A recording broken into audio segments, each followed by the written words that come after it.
Allahu Allahu Allahu Allah Allahu Allahu Allahu Allah Rahmatullahi wabarakatuh.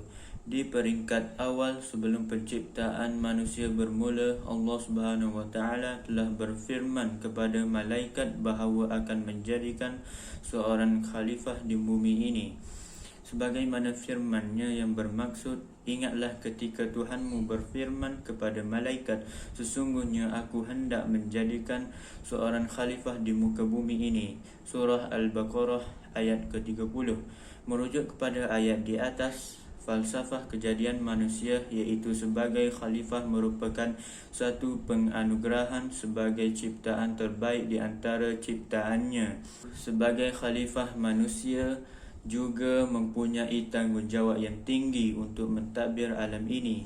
Manusia telah dipaparkan di dalam Al-Quran sebagai ciptaan yang dihubungkan dengan tanah, sebagaimana firman Allah, dan Allah menumbuhkan kamu dari tanah dengan sebaik-baiknya, kemudian Dia mengembalikan kamu ke dalam tanah dan mengeluarkan kamu daripadanya pada hari kiamat dengan sebenar-benarnya. Surah Nuh ayat yang ke-17 hingga ke-18.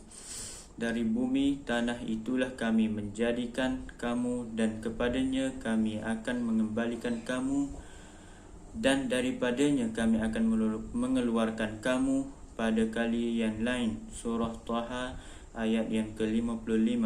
Merujuk kepada ayat-ayat di atas, ianya menunjukkan bahawa aspek spiritual mengenai asal-usul kejadian manusia daripada tanah ialah menekankan bahawa manusia akan kembali kepada tanah selepas mati. Selain itu, ia juga merujuk kepada kebangkitan semula manusia di hari penghisaban atau hari perhitungan. Assalamualaikum warahmatullahi wabarakatuh.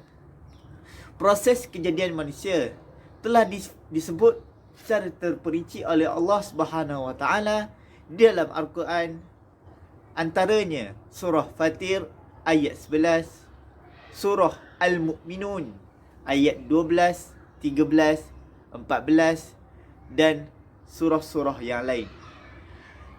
Hal ini menunjukkan bahawa Al-Quran terlebih dahulu menceritakan proses kejadian manusia secara terperinci berbanding dengan sains.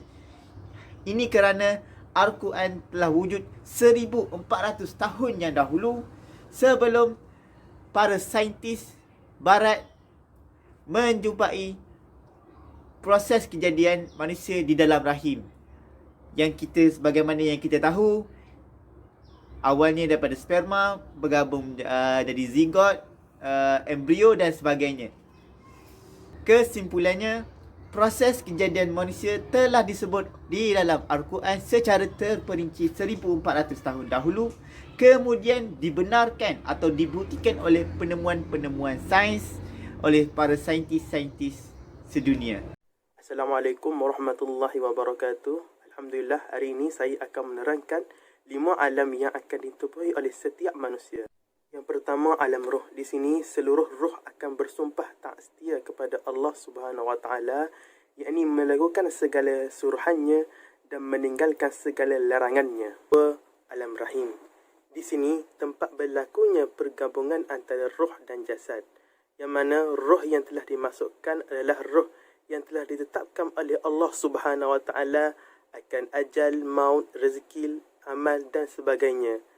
Dan surah Al-Mu'min ayat 12 hingga 14 yang menceritakan bahawa kejadian manusia, yang mana bermula daripada air mani hinggalah sempurnanya kejadiannya. Yang ketiga, alam dunia. Di sini tempat berlakunya perjalanan manusia dari bayi hingga ketemu ajal. Dan di sini juga tempat berlakunya pengiraan amal bagi amal baik ataupun buruk. Yang keempat, alam barzah. Di sini tempat pemisah antara alam dunia dan alam akhirat. Dan di sini juga tempat menunggunya hari kiamat. Yang kelima, alam akhirat. Di sini dimulai dengan hari kiamat, iaitu di mana Allah membinasakan seluruh makhluknya. Diikuti dengan hari kebangkitan, yang mana di sini Allah membangkitkan seluruh manusia, di dimulai dengan Nabi Adam alaihissalam. Lepas itu hari penghisaban dan mizan. Di sini pula tempat berlakunya penghisaban amal dan tempat berlakunya penimbangan amal. Dan diakhiri dengan hari pembalasan. Di sini di mana ditentukan sama ada balasan syurga ataupun neraka. Assalamualaikum warahmatullahi wabarakatuh. InsyaAllah saya akan bercakap mengenai hikmah penciptaan manusia. Jadi apakah hikmah penciptaan manusia? Sebagaimana Allah berfirman dalam surah Az-Zariyat ayat 56, A'udzubillahi minasyaitonirrajim. Wa ma khalaqtul jinna wal insa illa liya'budun. Maksudnya, dan tidaklah aku ciptakan jin dan manusia ini kecuali untuk beribadat kepadaku. Ibadat di sini bukan hanya dari segi solat, puasa dan haji, tetapi ianya merangkumi segala hal dan perkara yang dicintai dan diridai oleh Allah Subhanahu Wa Taala, mulai daripada ucapan sehinggalah perbuatan, baik dari segi lahiriah ataupun batiniah. Maka ini adalah tujuan utama kita hidup di dunia ini.